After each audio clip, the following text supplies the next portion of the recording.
The following podcast is intended for a mature audience.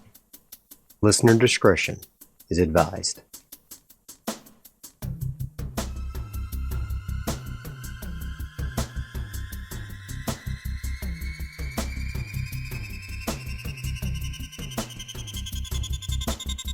Welcome to Alone in the Realm, a premium solo ttrpg podcast.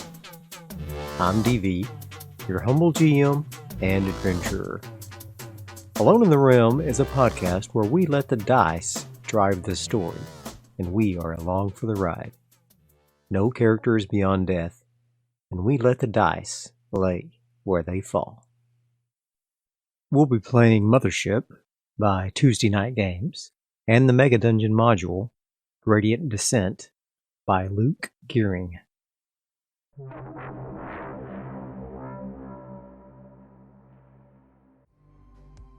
I wanted to play a campaign of Gradient Descent by Luke Gearing, a Mega Dungeon module for Mothership by Tuesday Night Games. I decided it might be fun to bring back my characters from the Mothership actual play. If you haven't read or listened to that actual play, be sure to check it out on my Substack link in the description. Now for our cast of characters. Denzel McNelly, he/him, Teamster, team lead for this expedition. Traits: reflective. And, after taking a dose of osafinil, his teeth were replaced by a bony ridge, leaving him with a slight lisp. Therese Montz, she/her, Teamster, pilot for the salvage scow Scorpio Rising. Traits: neglectful. And she has a scar on her throat, and speaks with a vocalizer from her encounter with the slasher in Mothership.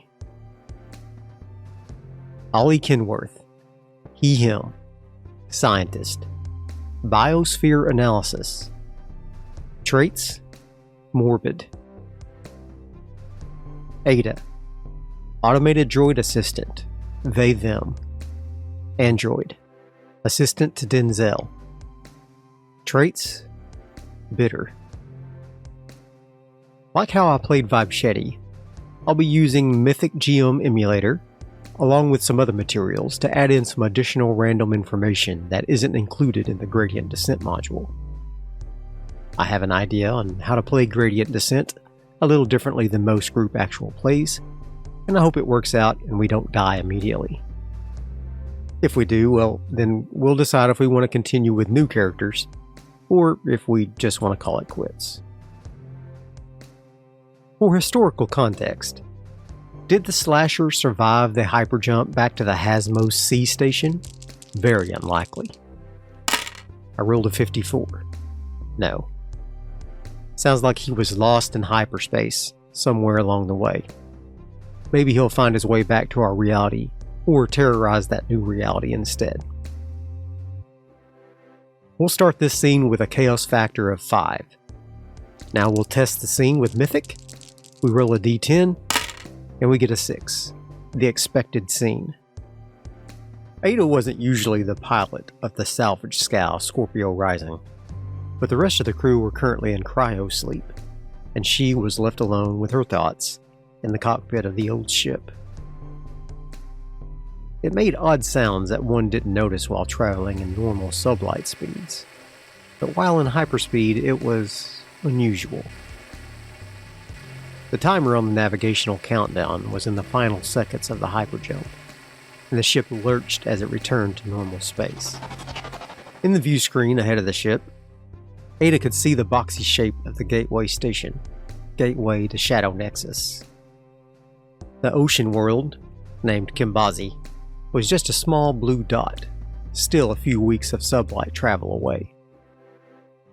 Orbiting that planet would be their final destination, the Cloudbank Synthetic Production Facility. But first, Ada had been instructed by her Hasmos corporate manager to dock at the Gateway Station, and she would receive further information about Cloudbank and her orders on how to proceed. These are normally things that her team lead Denzel would handle. But she was told to keep the rest of the crew frozen until they were near their destination, for reasons yet unknown. No matter, it was all well within the capabilities of the android Ada. She was a model of android that looked very human-like, with shoulder-length blonde hair and a nominal figure. Her purple eyes, however, belied her otherwise human visage. Her hands moved rapidly over the controls of the scow, and the ship began lumbering toward the nearby station. She pressed a few controls on the terminal, and a communication channel was opened. She requested clearance to land, and a bored-sounding dockmaster responded with the appropriate instructions to land in Bay 17. Ada programmed the landing procedure, then got up from her seat while the ship was autopiloted into the landing position. She briskly walked through the creaking corridors of the ship until she reached the cryo bay, where her companions were all still safely stored until it was time for them to awaken. She tersely checked the vitals of the crew, they were all good, and made her way to the airlock of the Scorpio Rising.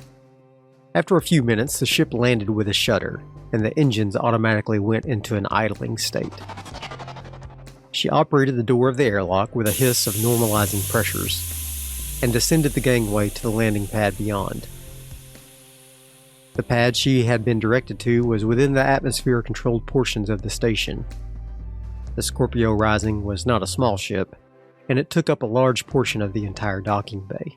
As she walked out of the ship, a woman approached her from one of the dock offices. She was dressed in the most recent, trendy, stylized clothing, which is a little unusual out here in rim space. She notably looked at Ada's inhuman eyes, and her attitude shifted from cheerful to arrogant. "Oh, I didn't expect welcome to Gateway of Shadow Nexus. Please, follow me." It wasn't the same bored voice that she had been greeted by over the comms. Ada walked behind the brisk pace of the woman and said, "My name is Ada. Are you Lily Leisha? I was told to meet her here, on the station." The woman did not look behind her as she answered, "Yes, please follow me." Ada's lips compressed in a momentary flash of irritation, but she quickened her pace to walk adjacent to the other woman. They walked through an airlock in the docking bay and navigated a series of corridors until they came to a small office with a desk. Lily sat down behind the desk and motioned for Ada to pull up one of the plastic chairs, shoved against a wall. She stared at Ada for a moment before rifling through a stack of folders on her desk. Ada waited patiently until Lily found the documents she was looking for and laid them out on the table.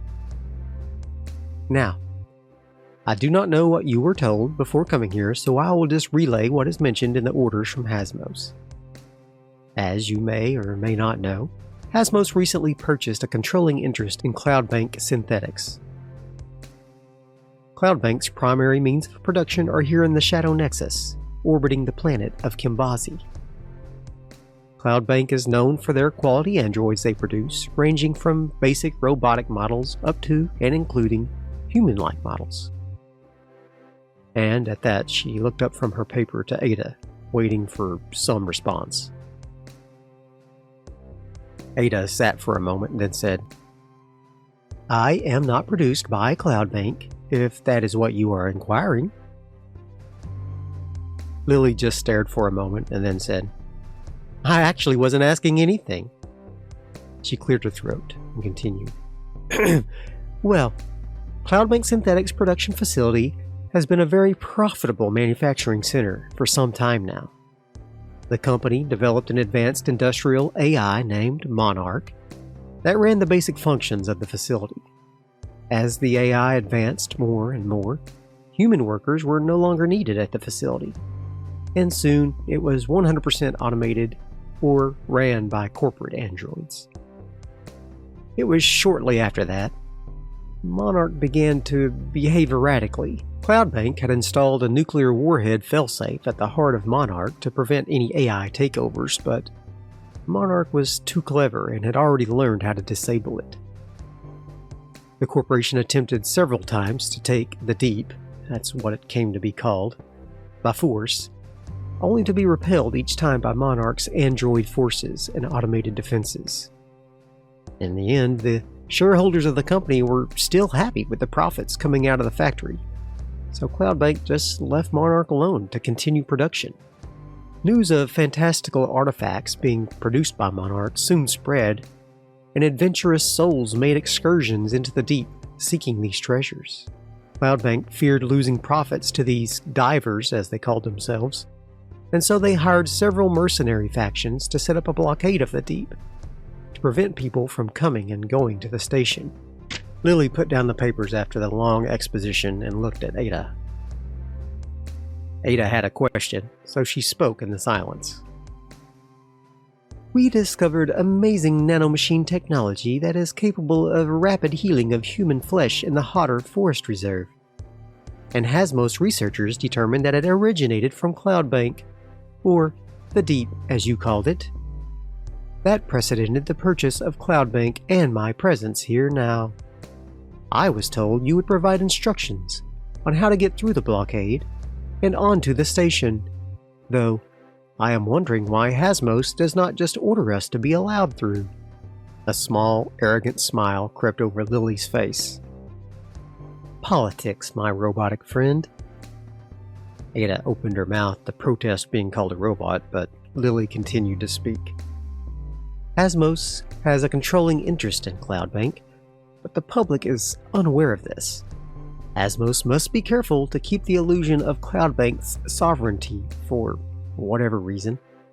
That's for people higher in the organization to worry about. Now, here at Gateway, we have production facilities that create storage containers primarily, and we ship those to Cloudbank and store shipments that are returning from the deep here for freighters to pick up. All of the traffic in and out of the deep is monitored by the blockade, but there are ways around it. Let's face it, sitting in a blockade is incredibly boring work, and the grunts, they like money just like everyone else. Hasmos will send a small token of its appreciation to, and she checks her notes once again, Commander Rachel Kilroy on board the troop ship Zhengzi 1-4. She is currently in command of the troubleshooters, as the mercs call themselves. It was agreed that if you were to enter the station via one of the automated freighters carrying shipment containers, then you could pass freely. You could scout through the deep and find more information or hopefully evidence of these nanomachines and bring them back to Hasmos. Of course, to return, you would have to wait for another automated ship to arrive, but they frequent the lanes between the two stations every few days, carrying empty containers, raw materials, finished products, etc. Are the orders clear? And she drops the folder on the desk again. Ada nods. I have clearly received and understand all of the instruction. Good. Go ahead, die out the rest of the crew, and we'll get you situated on the next auto freighter heading to the deep. There is a contact working on the deep. He calls himself the First Diver. He's named Arcady. He can give you more specific information about what to expect there on the station. But I can tell you that laser cutters, explosives, things of that nature are looked upon poorly by Monarch, so best to leave those types of things behind on your trip. Understood, Ada said, and stood up from her chair. Lily began typing on her terminal, and Ada assumed she was dismissed from further discussion. She made her way back to the Scorpio Rising to rouse the crew. End of scene. I'll add Lily to my character list, as well as Arcady and the two stations, both Gateway of the Shadow Nexus and the Cloudbank production facility. This episode was largely exposition, and the gameplay will really begin in earnest next time. I hope you enjoyed it regardless, and I hope you would consider leaving a like and a follow or subscribe, and I'll see you in the next episode. Bye for now.